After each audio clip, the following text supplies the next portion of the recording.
Obrigada, Samuel. Eu quero, começando a agradecer o convite, o seu convite do ProLink, agradecer as pessoas que já estão aqui online e apresentar um pouco, inicialmente, essa ideia dessa apresentação. Então, o principal foco é a gente discutir um pouco sobre essa questão de diversidade linguística e cultural, especialmente voltada para as línguas originárias brasileiras, as línguas indígenas brasileiras, com um foco maior na língua Kundsu, que é uma língua que eu trabalho há alguns anos e venho documentando e descrevendo essa língua desde que eu iniciei o trabalho.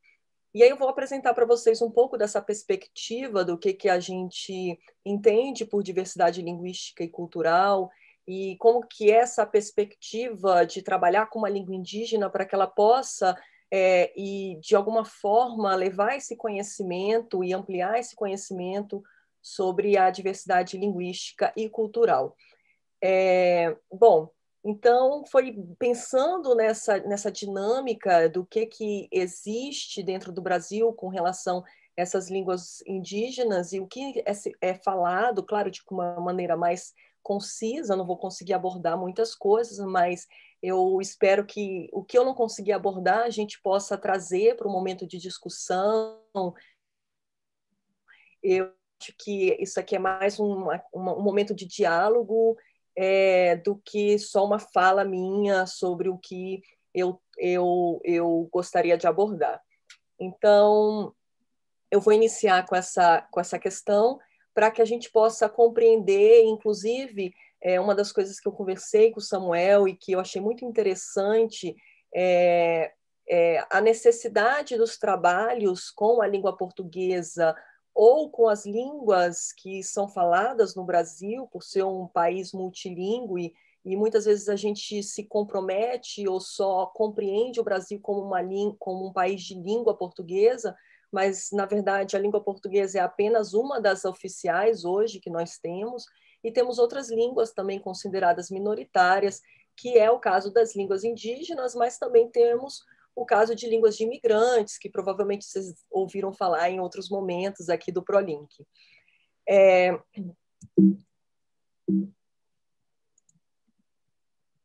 Bom, só para... provavelmente vocês também conhecem o Mentimeter, vocês podem ter acesso aos meus slides por esse site, esse é o código da apresentação. Vai ter um momento que eu vou pedir uma contribuição de vocês, vou colocar uma pergunta aqui no Meter e vocês vão me falar o que vocês pensam, para que a gente possa ir fomentando, né, essa discussão. Bom, então, iniciando essa questão da diversidade linguística e cultural, a gente pensar em diversidade como a diferença, né? Então, é muito interessante a gente já olhar para a diversidade e não só pensar nessa questão da pluralidade, mas pensar em que o diferente existe e o diferente precisa também ser valorizado, porque são nas diferenças que a gente consegue ver, sob o ponto de vista linguístico, por exemplo, os diferentes comportamentos tipológicos das línguas, e etc. E pensar, inclusive, na questão mais universal das línguas em si. Então, hoje, pelo etnolog.com, vocês depois podem acessar, a gente tem em torno de 7.000 línguas, 7.100 sendo faladas no mundo, baseado nessa fonte, mas a gente sabe que isso não é algo muito exato, porque ainda tem muitas línguas que são faladas e a gente ainda não sabe quem são esses povos e que línguas são faladas, como é o caso, por exemplo, das línguas dos povos, não línguas, mas dos povos que são considerados isolados no Brasil. Provavelmente vocês já devem ter ouvido falar nisso, a gente tem algumas, vamos dizer assim, subclassificações, que são os indígenas já contactados, os de recente contato e os isolados. Então, existe todo um trabalho bem exaustivo, não só no sentido de ser cansativo por conta de políticas governamentais, mas também um trabalho que demanda muita atenção Então, são os povos, por exemplo, que hoje possuem seu território demarcado pela Fundação Nacional do Índio, que é a FUNAI, ela que é um órgão do governo, pelo Ministério da Justiça, que a ideia é que proteja e estabeleça os direitos para que esses povos possam ter as suas vivências e ter a sua sobrevivência, a sua vivência garantida, né, por lei, enfim. Então, esses grupos isolados hoje, eles estão organizados no Brasil, na Amazônia, pegando também Acre, Rondônia, nessa parte do estado que não só necessariamente é o Amazonas, mas também temos em Rondônia, temos também em Roraima, temos alguns indicativos também no Pará, enfim. Então, a gente tem essa distribuição ainda de povos isolados que eles decidiram se ficar dessa forma, isolados, é uma decisão, né? Então, muita gente costuma usar descrições como povos isolados que estão isolados porque querem, por uma decisão deles. Então, a FUNAI só faz garantir essa garantir a proteção desses povos, tá? Então ninguém sabe nada sobre eles. Então por isso a gente sempre fala em línguas faladas no mundo em termos aproximados. Bom, no Brasil hoje, pelas discussões que vêm sendo feitas por linguistas, nós temos em torno de 250 línguas, tá? Que encaixam não só as línguas indígenas, mas também as não indígenas, como é o caso de línguas de imigrantes, e as línguas quilombolas também. Então, vocês depois, quem que tiver curiosidade, inclusive depois eu vou compartilhar essa minha apresentação com vocês, para que vocês possam ter acesso futuramente. E o INDL, eu vou falar um pouco dele depois, porque a ideia é que eu consiga trazer também algumas alternativas de leitura, ou até de projetos futuros para vocês, alunos, pensarem no que podem trabalhar e como trabalhar essas perspectivas que eu vou trazer aqui à distância, que é uma possibilidade também. Então, o INDL ele faz parte do IFAM, de patrimônio, Instituto de Patrimônio, né, de Proteção ao Patrimônio, patrimônio material e imaterial, e eles trouxeram para a gente essa quantidade de línguas hoje faladas no Brasil, que é diferente do que o IBGE, o Instituto Brasileiro de Geografia e Estatística, coloca, né? É uma outra contagem. Muitas dessas línguas catalogadas, elas estão ameaçadas de extinção, e essa ameaça ela é por várias causas. Então, nós temos hoje povos indígenas que possuem sua língua ameaçada de desaparecimento por conta de uma situação como é o caso dos Akuntsu, que são poucos falantes e não têm uma perspectiva de passar a língua para a nova geração. E temos outros povos, como, por exemplo, vou citar um que a gente vem trabalhando, que é o Macurape, que eles têm um número considerado de pessoas indígenas Macurape, mas eles estão falando hoje mais o português do que a própria língua Macurape. Então, existe um processo, claro, possível de reverter essa situação com alternativas e propostas de revitalização linguística.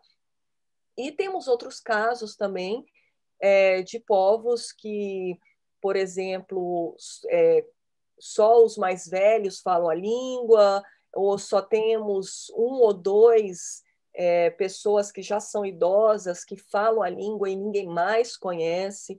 Temos o caso de povos que falam, que têm apenas a memória da língua falada por seus ancestrais. Então, o cuidado da gente falar em línguas mortas ou aqui por conta disso, porque os povos ainda existem, mas a questão das línguas, elas ainda são vivas, pelo menos o não conhecimento linguístico completo, mas o conhecimento de que existe essa língua e alguns conhecimentos, pelo menos lexicais, eles permanecem. Então, são muitas questões quando a gente fala de situações de línguas no Brasil e de como que elas são classificadas. E aí eu trouxe para vocês esse site, que é o Endangered Language Project, que fala sobre o nível de ameaça das línguas. Então, ele cataloga as línguas do mundo, incluindo as línguas brasileiras, e ele representa nessa catalogação a questão de elas serem severamente ameaçadas ou não. Então, eles colocam níveis de ameaça para que com relação a essa língua, e ela tem essa questão que eu acabei de explicar, que pode ser por conta de número de falantes, de língua majoritária, etc., como eu falei.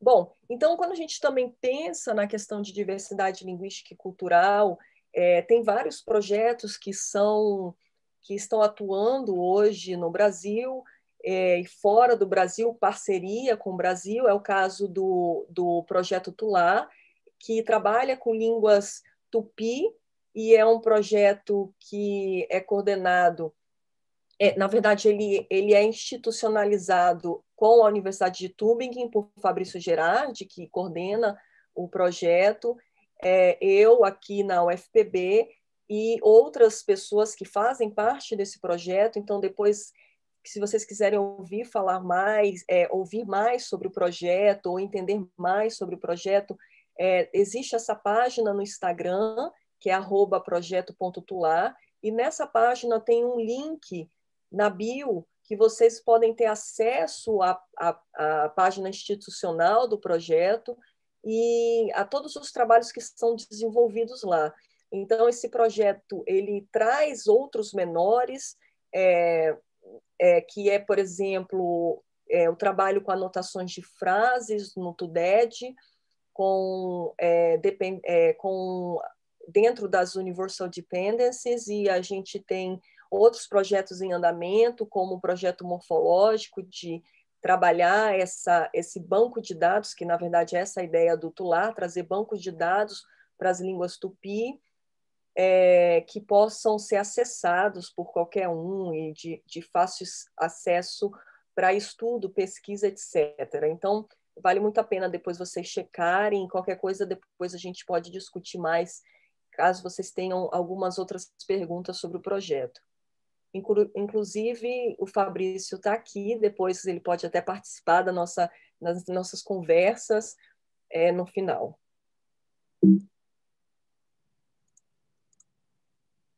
Bom, e eu trouxe para vocês aqui um gráfico que é do Etnologue, que aí mostra essa questão da diversidade de línguas, a quantidade de falantes por continente. E aí a gente tem aqui África. Se você for pensar nas Américas em comparado com as outras quantidades de falantes, aí vocês vão pensar, nossa, mas nós não temos aqui, né, na América do Sul, vamos falar assim, muitos falantes ou muitas línguas, mas, na verdade, aqui na América do Sul, e principalmente se você for pensar em termos do Brasil, nós temos, mesmo falando em um número muito reduzido, se comparado aos outros países, aos outros continentes, essa quantidade de línguas indígenas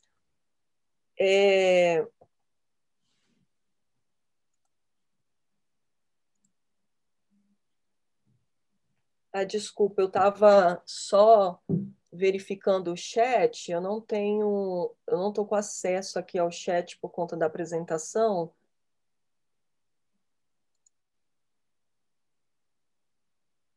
Bom, tudo bem. Qualquer coisa você me avisa do tempo, tá, Samuel? Tudo bem. Bom, então, aí continuando. Então, a ideia, né, que eu estava trazendo para vocês era que, embora a gente comece a pensar, nossa, mas o Brasil em si, ele tem um número muito reduzido de línguas, mas se você for pensar em questão de diversidade, nós temos uma grande diversidade em questão linguística, né, em questão de línguas aqui no Brasil, se comparado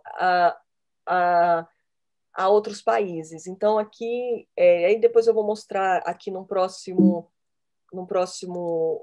slide para vocês esse mapa que foi organizado por Gerard agora em 2021.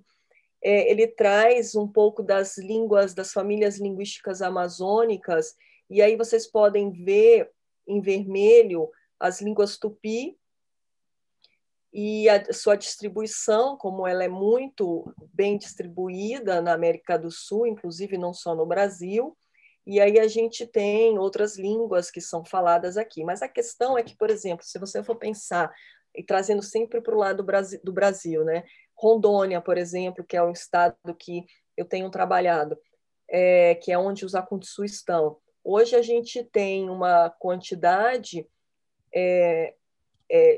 uma diversidade de línguas, que lá não só temos línguas que são tupi, porque se você for pensar, quais são as línguas, né, faladas? Então, a gente tem as línguas que são agrupadas no tronco linguístico maior tupi, nós temos a macro-G, famílias menores, como vocês podem ver aqui, ó, o macro-G, o tupi, famílias menores, como, por exemplo, a tucano e outras que não se encaixam nesses grupos, e temos também línguas que são isoladas, no caso, línguas que não são agrupadas em nenhuma dessas famílias ou troncos linguísticos, como é o caso, por exemplo, da situação na região mais baixa de Rondônia, que é o Guaporé, que nós temos uma quantidade muito alta de línguas isoladas e também de grupos tupi que têm uma relação interétnica, vamos dizer assim, com uma troca muito constante de materiais culturais, que isso pode ser visto dentro dessa história, se você for ver melhor essa história de contato, e que é muito interessante, o que eu vou trazer para vocês melhor quando eu discutir a questão do Akotsu em si. Bom, então, quando a gente fala da questão da diversidade linguística, dessa variação, não gosto de falar muito em variação, mas uma questão mais de, de pluralidade em si, a gente precisa também falar da política linguística, porque se você tem uma diversidade num país como o Brasil, que normalmente as pessoas o veem como um país de língua majoritária portuguesa, e que é um fato, que é algo real, mas que nós também temos outras línguas sendo cooficializadas com relação ao português. Então, tem algumas cidades que, por exemplo, São Gabriel da Cachoeira já oficializou uma língua indígena, e tem outros estados que estão nesse processo de cooficialização, não só de línguas indígenas, mas também de algumas línguas de imigrantes. E, claro, a gente não pode deixar de lado a questão das Libras, né, de Libras, né, que é a língua de sinais, que também é uma língua aqui do Brasil. E a gente precisa fazer a pergunta, então, se temos essa diversidade de linguística e cultural, e a língua em si anda junto com a cultura, e ao trabalhar uma, necessariamente se trabalha a outra e vice-versa, então elas estão sempre muito interligadas nesse processo de compreensão, de entender esse universo de diversidade. O que é feito, o que está sendo feito, o que foi feito para valorizar, conservar essa diversidade? E aí a gente entra dentro dessa discussão de política linguística.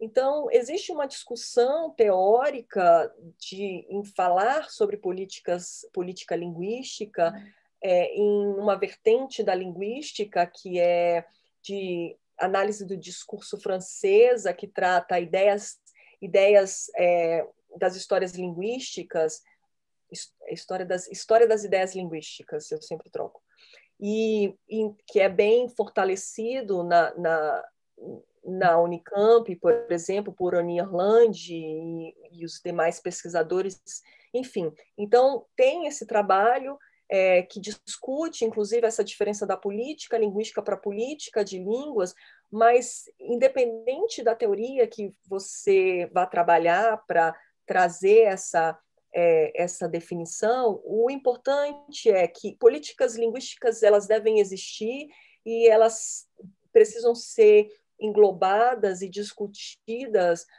pela população como um todo, incluindo todos os estágios, ou vamos dizer assim, todos os setores da sociedade, né? Não só governo, mas parte da educação, as pessoas o cidadão comum, vamos dizer assim. E aí a gente pensa, né, nessa questão da cooficialização de línguas e pensa também na questão de leis, o que nós temos hoje, como essas leis elas ajudam a fortalecer e muitas vezes elas são invisíveis. E a política linguística é algo que, querendo ou não, não é novo, mas a discussão é sempre muito viva e é uma discussão sempre muito importante para quando a gente fala dessa nossa temática de hoje, que é a diversidade. Bom, então eu trouxe alguns, tá? Algumas constituições, algumas leis que, por exemplo, ela começou essa questão de pensar não só a educação indígena, mas a questão do indígena e da sua relação com a sociedade. Ela veio em 88 com a Constituição Federal, então depois vocês dão uma olhadinha no 210 e 230, esses dois artigos em especial. E mais para frente, a gente começou com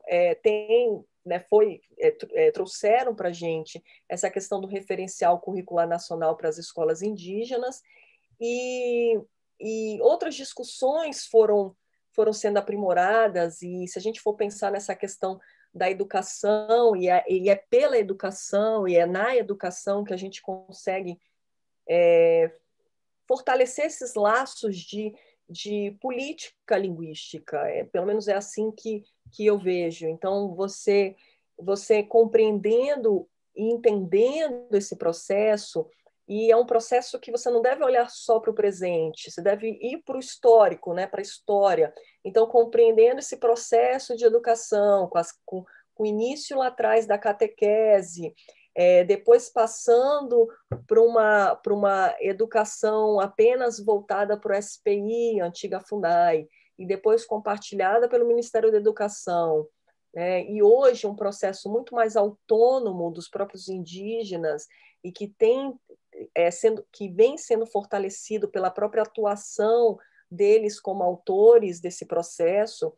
Então a gente vê que muita coisa mudou, mas muita coisa ainda precisa ser reorganizada e ser discutida e rediscutida, né, para que possa tomar o efeito esperado. E aí eu não posso também deixar de falar da Convenção 69, que é uma convenção muito importante para os povos indígenas de recente contato, isolados. Eu vou explicar para vocês essa definição de recente contato já que a gente já discutiu a questão de isolados. Bom, então essa convenção ela vem garantir internacionalmente esse viver, né, esse estado de algumas sociedades indígenas e ela vem ajudando muito nessa discussão do que fazer, de como proceder para que os povos indígenas de recente contato isolados eles possam ter as suas garantias estabelecidas e protegidas. E temos órgãos, né, OPI hoje tem também trabalhado com a garantia desses povos e muita coisa hoje tem sido divulgada, a mídia, essa questão tecnológica, o digital tem ajudado muito nesse processo de política linguística. Bom, então aqui eu trouxe novamente o Inventário Nacional da Diversidade Linguística do Brasil, que é o NDL. Querendo ou não, ele é recente, 2010, então foi um decreto de 2010 que veio trazer um pouco essa garantia de ver as línguas indígenas de imigrantes e quilombolas como uma questão de patrimônio imaterial. Então, trazer essa garantia e fortalecer muito mais isso nessa discussão. E também, claro, né, não posso deixar aqui de falar dessa nova atuação, desse novo comportamento do Brasil em termos de receber os refugiados, principalmente venezuelanos, e parcerias, como, por exemplo, parcerias de graduação, do programa de graduação dos PEC-G, pré-PEC-G, que vem atuado também no Brasil nessas parcerias com a CPLP, e que a gente possa também entender não só a pluralidade no que nós já temos constituído aqui, como eu já falei, indígenas, imigrantes, libras, quilombolas, mas também esse novo processo que vem surgindo e vem transformando essa visão plural, né, de Brasis, Brasílias, como vocês quiserem colocar esse plural do Brasil. Mas é um processo que também tem sido muito discutido, principalmente pelas universidades que vêm recebendo esses refugiados, que vêm trabalhando com essa nova atuação, que não necessariamente falamos de política linguística interna, mas também externa. Então, essa parceria, essa visão desses dois tipos possíveis de políticas linguísticas. Aí eu trouxe aqui, claro, tem muita coisa para que vocês possam ler, mas eu trouxe duas informações interessantes, como eu falei para vocês que eu ia trazer nessa questão não só da diversidade linguística, mas esse casamento entre a política e a diversidade. Então, tem esse Working Papers em Linguística, que é pela UFES, que tem muita coisa recente falando sobre política linguística, e o IPOL, que é o próprio Instituto de Investigação e Desenvolvimento em Política Linguística, que existe, tem esse site, para que depois vocês possam olhar e navegar, e depois eu acho interessante porque vai gerar novas discussões e novas perspectivas para esse olhar que eu tenho trazido aqui. Mas é isso, eu acho que é uma forma concisa de discutir, trazer essa perspectiva geral da diversidade e a gente começar a introduzir essa temática e acoplando com a que eu vou trazer agora, que são as contribuições de uma língua indígena específica com o Sul.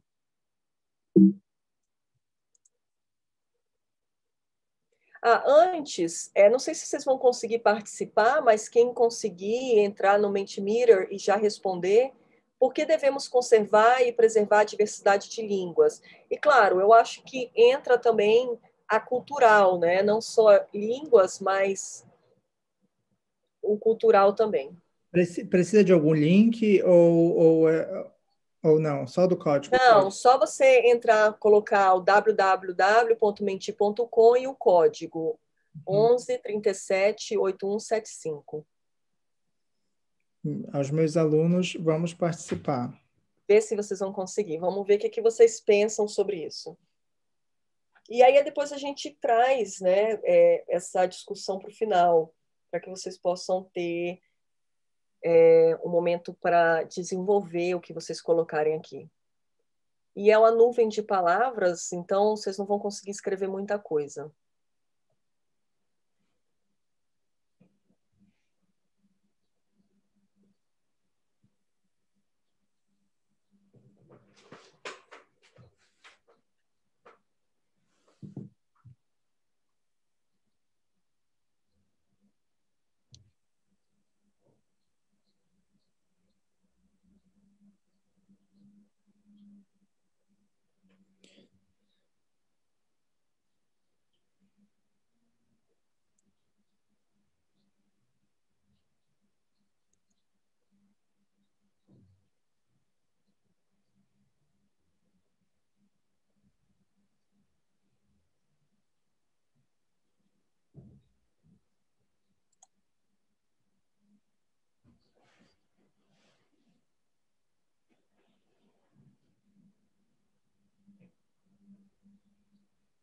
Tá dando certo, Samuel? Sim, Ah, Sim, ótimo. consegui entrar agora. Bacana. Ó, já apareceu. Opa!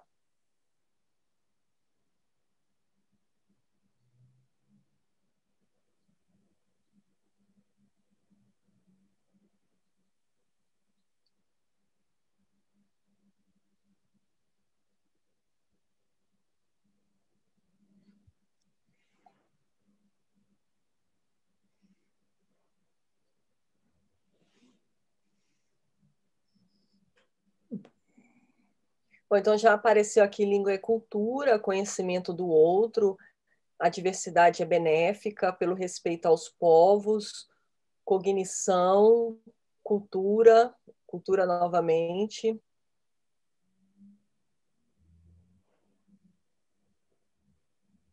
Enquanto vocês se escrevem,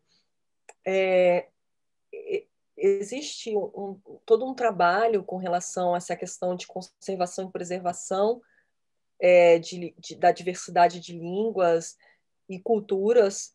E, claro, eu vou citar mas tem muitos artigos, principalmente na língua inglesa. Então, David Crystal, ele traz para a gente vários fatores, ele enumera para a gente no livro essa discussão sobre a diversidade e o porquê preservar, ampliar as perspectivas, variedade, ótimo, conscientização.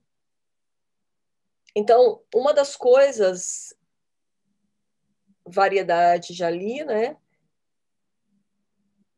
Bacana. Então, uma das coisas que ele cita, trazendo um pouco da discussão dele, é a questão da é a questão dos direitos humanos, né? Então, isso é algo muito enraizado já pela Unesco, e existe toda uma lei, um aparato, não só teórico quanto jurídico, para essa conservação e para essa preservação. E a gente pode falar de outros fatores também, como, por exemplo, a compreensão da biologia. Então, muitas vezes você hoje, trabalhando com determinados povos e conhecimentos específicos da Amazônia, você consegue compreender melhor quais materiais, quais plantas podem ser usadas para medicações. Então, tem muita coisa sendo distribuído para a ciência no sentido medicinal, né, para dentro da área da ciência da saúde, essa questão do conhecimento dos indígenas com relação a essas plantas, árvores, raízes, etc. E quando a gente pensa na questão da linguística em si, a gente também pode pensar no que foi colocado aqui na questão da cognição, dentro dos conhecimentos, dos processos cognitivos em si. Então, tem muita coisa interessante que pode ser vista, por exemplo, dentro do aparato, dentro da perspectiva da linguística cognitiva, quando você amplia esse conhecimento da diversidade. Então, por exemplo, a compreensão de conceitos que foram discutidos há muito tempo e hoje eles podem ser melhor exemplificados, como, por exemplo, a questão de metáfora, as relações polissêmicas, metonímias, e como que, por exemplo, esses padrões da semântica cognitiva, ela pode ser pensada dentro desse padrão imagético, das sensações, né, dessa questão da consciência corporal e como isso é transmitido, e como que, por exemplo, você também pode relacionar os padrões os comportamentos, os diferentes comportamentos em determinadas situações funcionais, né? Eu digo aí já numa outra perspectiva, dentro da linguística funcional, por exemplo, a questão da língua e da função dentro de diferentes setores comunicativos. Então, tudo isso é válido, tudo isso é importante quando a gente começa a compreender a questão do porquê conservar e do porquê preservar. E isso são poucos dos fatores, são alguns, né, como eu falei no início, alguns dos fatores que são citados e discutidos por outros linguistas e por linguistas que trabalham especificamente nessa área. E tem também outras discussões. Hoje aqui no Brasil discute-se muito a questão da ecologia linguística. Então, assim, tem muita coisa para ser falada, para ser discutida, que são argumentos positivos para que a gente possa realmente falar, olha, a diversidade, conservar e preservar a diversidade já é algo que o porquê já é algo que não precisa mais nem ser conversado, porque já vem sendo tão discutido e falado isso por tantas pessoas.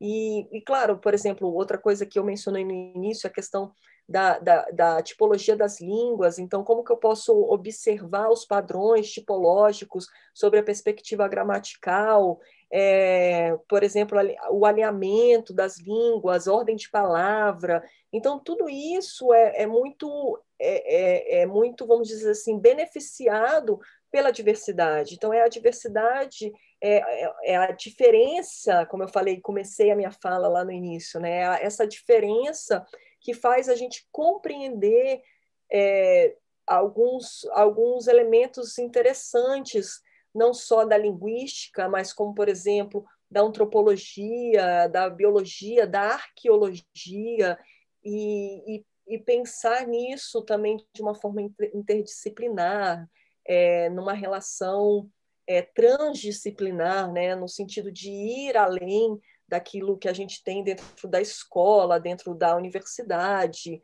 enfim. Bom, bacana. E depois a gente preservar a história, né? Chegou aqui, então, essa questão de você pensar a história pela etnohistória. Então, hoje temos muitos historiadores, inclusive um deles foi palestrante aqui no ProLink, né? Que trouxe um pouco essa questão da história, da antropologia com o Suruí, enfim. Então, a gente tem muita coisa para ser discutida. Bom, então, aqui eu quero começar a apresentar para vocês a questão das Akuntsu. Na verdade, é o povo Akuntsu, hoje reduzido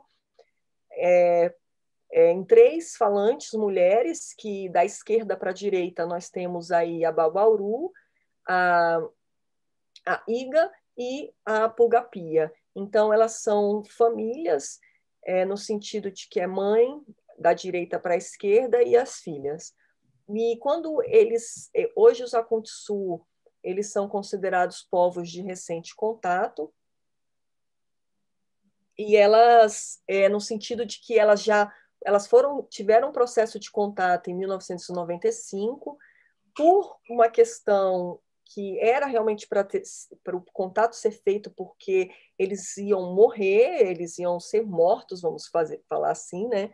E eles estavam a população foi praticamente exterminada na década de 80, por volta de 86, 84, 86, por fazendeiros locais. Então, elas relatam massacres, né, de aqueles aviãozinhos pequenininhos aterrissarem na plantação e sair gente de lá matando todo mundo e pegando os corpos e desaparecendo com os corpos nos rios. Então, assim, são relatos delas, relatos que, querendo ou não, são, infelizmente, atuais aqui no Brasil. E, então, elas hoje são de recente contato, porque não pelo fato do tempo de contato com a população não Akuntsu, mas pelo fato delas viverem ainda de uma forma muito autônoma com relação ao seu espaço territorial e às demandas socioeconômicas que nós vivemos hoje. Então, elas vivem do que elas têm, elas vivem do que a mata, né, oferece, e elas são monolíngues, elas só falam Akuntsu, têm algum conhecimento de português, é uma das questões que eu vou mostrar para vocês.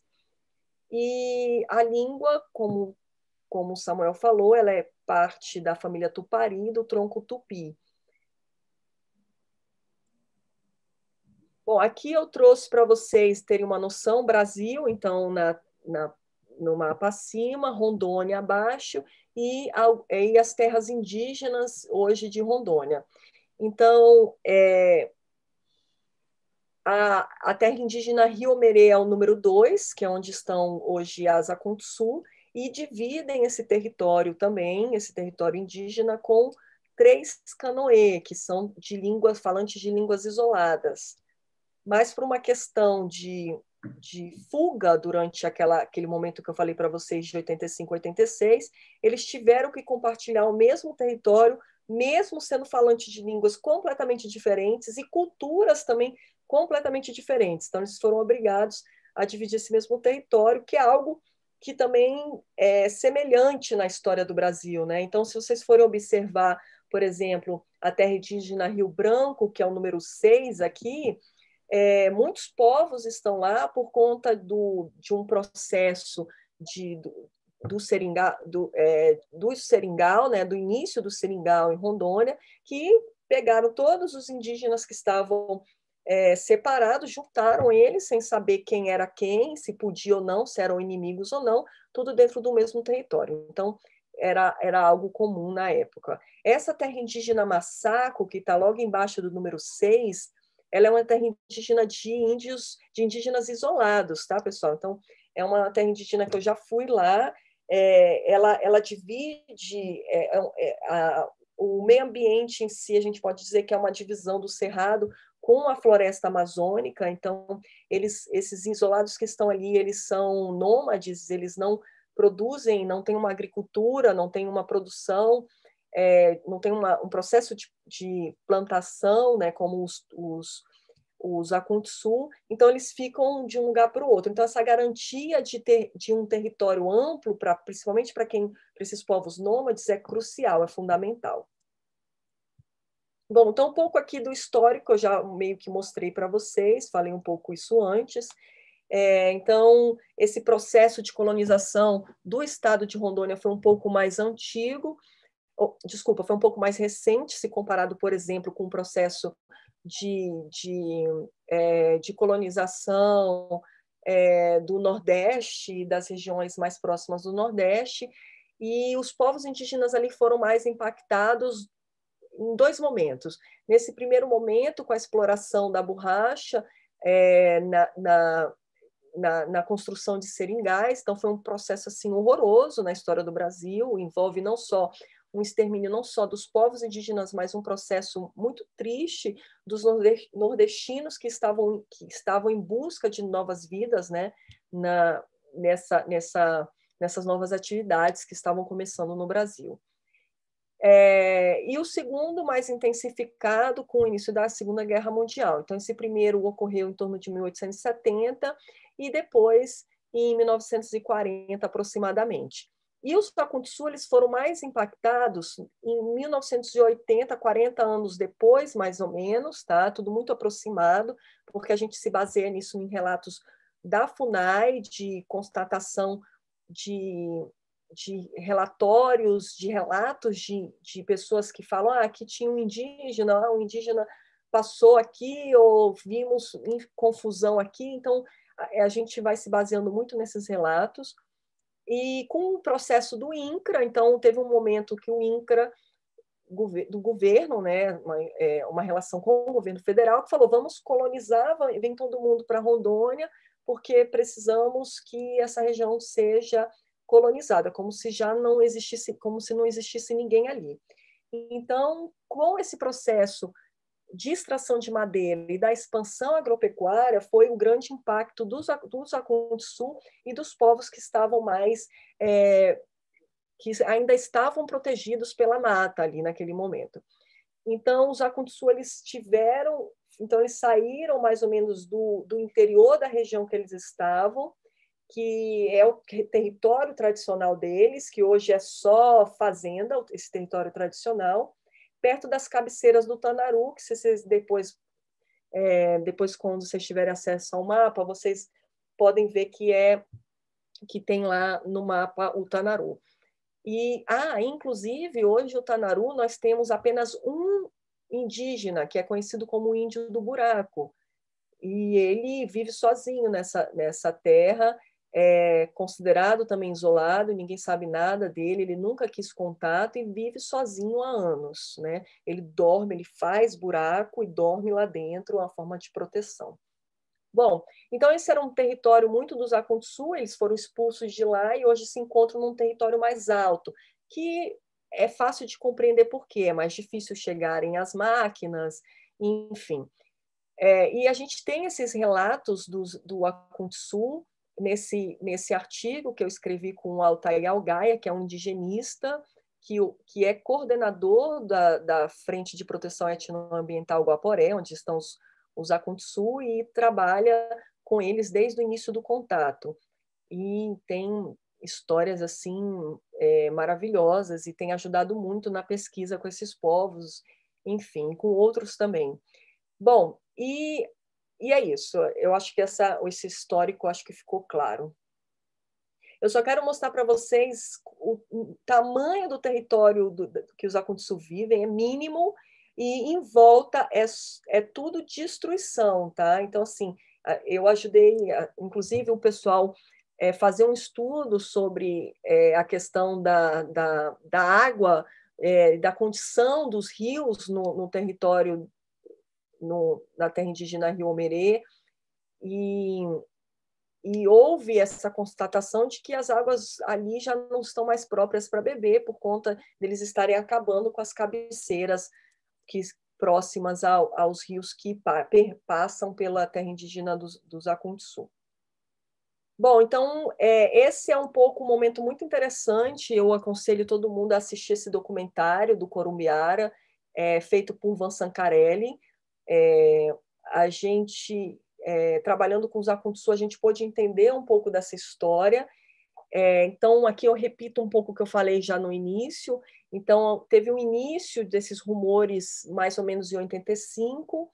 A FUNAI conseguiu interditar a área em 86, mas depois os fazendeiros sumiram com todos os vestígios, a gente não conseguiu, na época não foi possível registrar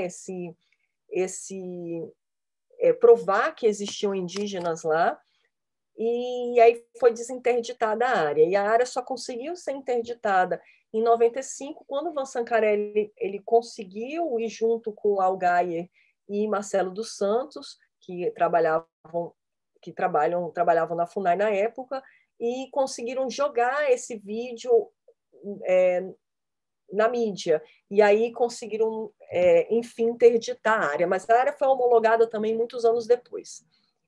Bom, então aqui eu trouxe uma outra informação interessante para vocês no Instagram, que eu falei para vocês, opi.isolados. Lá vocês podem saber das políticas que estão envolvendo os índios de recente contato, que os Akuntsu fazem parte, como, por exemplo, os Guajá, os Oé, e também as políticas que vêm sendo organizadas e discutidas em torno dos povos isolados, e o documentário em si. Bom, então, pensando no Akuntsu, aqui eu trouxe para vocês algumas questões da caça, né? Então, eles vivem da caça, pesca, agricultura, coleta de frutos e coró.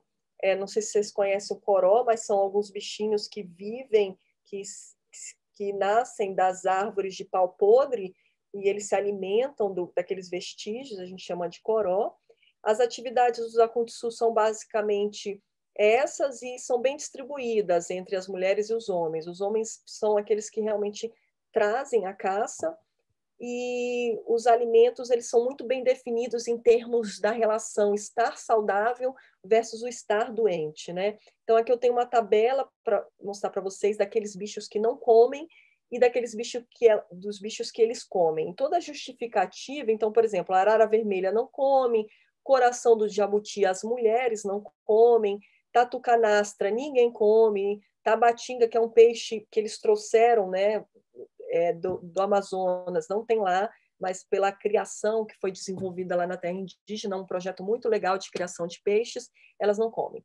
Boi, as mulheres não comem, os homens evitam, capivara, jabuti, alguma dessas listas. Mas o interessante é que tudo isso, eu quero mostrar para vocês, né, que a gente conhece porque eles contam essas histórias, e é por meio dos diálogos, das conversas, que a gente vai compreendendo esse mundo deles. E isso é algo muito interessante também para essa visão da antropologia, enfim, e a gente vai trabalhando, como eu falei, com outras áreas. Aí um pouquinho mais da diversidade cultural, lá existe o marico, que é um cesto, e a gente trabalhou, inclusive, um pouco dessa questão da comparação das palavras e do porquê do marico no projeto Tulá. Então, da xixa também a gente já trouxe um pouco dessas informações dos povos tupi lá, então vocês depois podem ir mais a fundo nessas questões, mas essa é um pouco da cultura material dos Akuntsu. Então, marico, preparo da xixa, colares de concha, panelas de barro, que hoje já deixaram de ser produzidas por conta da falta do barro e da falta do conhecimento, que só a mulher mais velha que já morreu conhecia. A pintura também, que eles não fazem mais uso. E essas mudanças e essas adaptações, né, o que eles tinham antes e o que eles têm hoje, a gente discute nesse trabalho que eu e a Tavares a gente apresenta sobre a cultura material dos povos Akuntsu, que foi um dos materiais que a gente disponibilizou. E, claro, né, a gente não pode falar do xamanismo, que é o processo da pagelança, que é muito importante para esses povos, principalmente esses povos que hoje estão reduzidos, e as esperanças de cura e vamos dizer assim, de um mundo melhor é sempre projetado no xamã, é sempre projetado no pajé, então pela cheiração do rapé, que eles conseguem ver os espíritos, que eles conseguem falar com as pessoas que já foram. Então, são processos muito interessantes para esse conhecer do mundo Akuntsu. Bom, então, nessa questão já da diversidade linguística, pensando, né, que eu mostrei ali a questão cultural e como a gente pode comparar os Akuntsu com os demais povos e enriquecer isso, agora é a questão da diversidade linguística.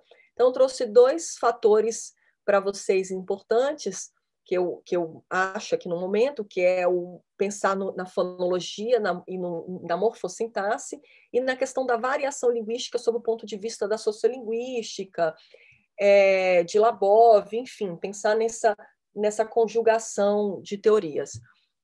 Então, vou mostrar para vocês dois tipos de variação: a social, aquela que é feita por gênero, né? No caso ali, o homem e a mulher, e esse papel social, no caso dessa sociedade em específica do Akuntsu, e a variação de estilo, né? Então, como que eu troco esses estilos dependendo dos meus condicionadores. E esse condicionador interno que eu vou mostrar para vocês está voltado ao léxico e às condições fonéticas. Então, aqui eu esqueci de colocar o título, mas o título é Laringalização. Então, para quem não conhece a laringalização, é o mesmo de creek voice no inglês. Então, as pregas ou cordas vocais, elas se fecham um pouco, mas não totalmente, e elas vibram lentamente. Então, traz o que é o som laringalizado. Então, isso existe na língua Akuntsu, e ela é muito interessante porque é um tipo de variação que a gente percebe nos falares das mulheres. Então, ela está associada a uma adequação estilística. Então, por exemplo, quando as mulheres elas vão trazer discursos de cunho sentimental, ou elas vão falar, por exemplo, do massacre, elas laringalizam o discurso. Então, o discurso é todo... E elas mostram essa relação da tristeza pelo discurso, e isso vem por meio desse tipo de fonação, né, que é um condicionamento fonético. A laringalização também pode ser vista nas sílabas que são mais acentuadas. Então, às vezes, você percebe essa diferença da laringalização, mas ela não é fonológica, ela não chega a ser uma condicionante de imposições de fonemas, tá? Bom, então aqui para a questão do léxico, tem uma coisa muito interessante dessa questão de variação da língua Kutsu, é que eles usam, eu falei para vocês no início que eles são monolíngues, e eles usam essa questão de, às vezes, trocar entre a língua Akuntsu, mas só palavras, tá? Então, às vezes eles usam o Akuntsu, a mesma palavra, por exemplo, em vez de... Eu vou mostrar aqui para vocês um exemplo. Olha aqui. Então, pura endo uramia tiramantu. Então, ele está falando assim, purá mata porcão, tiramantu mata porcão. Então, quando ele fala purá, ele está falando isso com uma pessoa da FUNAI que não fala Kuntsu. Então, ele troca a palavra porcão em Akuntsu, que é taujé, por uré, que é uma palavra em canoê, que Purá e Tiramantu são canoê. Então, ele vai adequando esse discurso para que as pessoas os compreendam, porque lá o pessoal acaba conhecendo mais algumas palavras em canoê do que o Akuntsu. Então, é tudo uma questão de adaptação para esse sistema comunicativo que vai sendo trocado em diferentes situações, em diferentes momentos. Aí aqui eu trouxe o tal de isso aqui é um outro momento do discurso, ela fala tal de miradou, aí isso aqui é um ideofone, vou falar dos ideofones depois, e aí depois ela pega e fala uré, então ela troca de novo para, olha, eu estou dizendo, estou reforçando que foi o porcão que ela matou, né? Então aqui, ó, tá vendo? Então ela sai da língua Kutsu para língua Canoê novamente. Então são alguns momentos de variações que são ocasionadas por, por essas situações comunicativas que eu mostrei. E aqui eu fiz uma tabela de algumas palavras que eles costumam trocar em canoê, e algumas tabelas, e uma tabela com algumas palavras que eles costumam usar em português. E o interessante é que a maioria é comida ou instrumentos de troca, então que eles necessitam, né, que eles precisam. Então existe todo um fundamento do porquê dessa troca e do porquê dessa variação. Então ela não é descontínua, ela é sempre algo contínuo e representado por essa situação discursiva. E aí aqui o momento dos ideofones, eles normalmente usam em situações do dia a dia e nas narrativas. O ideofone é algo visto por eles realmente é parte da língua, mas ele é muito mais usado, vamos dizer assim, quando eles querem representar ou se fazer entender por determinadas situações. E aí eu trouxe aqui um outro momento. Aqui ele faz guite, purururu, me, te, quagete, pagopé. E aí ela está mostrando que, olha, você vai fazer minha casa, né? Então ela usou o purururu, que é um ideofone, ó, você vai, ó, purururu, é um movimento de ir, e o mememê, né? Mememê, que é o construir, né? Então, o ideofone, o que é interessante é que o ideofone ele sempre vem acompanhado dos gestos, né? Então, você também ter esse olhar para os gestos é muito interessante, porque isso ajuda e, claro, isso é uma coisa que vocês já ouviram falar e está sempre presente na comunicação. E aí eu trouxe aqui alguns exemplos, depois vocês também podem ver isso depois com mais calma, num trabalho que eu escrevi sobre os ideofones das línguas Akuntsu, e mostrando que não só o Akuntsu, mas é algo comum também em outras línguas indígenas e no próprio português brasileiro, né? Então, o português tem esse trabalho de Cruz e Fernandes, de 2004, que tem uma determinada variação linguística, né? Desculpa, uma determinada variação do português que faz pá, conversa vai, pá, conversa vem. Nem todo mundo tem isso, né? Não são todas as regiões, mas eles explicam que isso está ligado a fusões, né, de línguas africanas com português, enfim. Mas aí tem outros também, ideofones, a maioria onomatopeicos, mas nem sempre. E aqui alguns exemplos para vocês com algumas fontes. E aí, por fim, para que a gente possa compreender essa diversidade linguística. E, ao mesmo tempo, eu estou mostrando para vocês que, olha, isso existe no Akutsu, mas isso também é algo que faz parte dessas línguas que hoje são faladas no Brasil, que são documentadas e que elas também podem contribuir para as teorias para as diferentes teorias. Então, é a questão do uso dos apelidos. Então, às vezes, por exemplo, eu vou trazer aqui 2 exemplos para vocês. Os apelidos, eles são usados para referenciar, claro, uma pessoa, mas ele é usado no discurso quando eles não querem chamar a atenção da pessoa para o que eles estão falando. Mesmo a pessoa não sabendo e não conhecendo a língua, eles utilizam, porque às vezes a pessoa pode olhar, ficar olhando, observando, ou até querer saber, né, fazer algum gesto do tipo por quê. Então, tem uma pessoa que eles chamam de coruja, e aí eles apelidaram essa pessoa de coruja, então ele fala, ó, Polpouteíta, não utiliza o nome da pessoa para dizer que ela está chegando. E a outra, Aramira Upiru, que é o caso da mulher que tem tatuagem, então ele fala da mulher de listras, e Aramira Kemchu, que é o tamanho dos seios. Então, isso para as comunidades indígenas, essa característica corporal também é muito interessante, porque você também vai colocando os apelidos de acordo com essas características.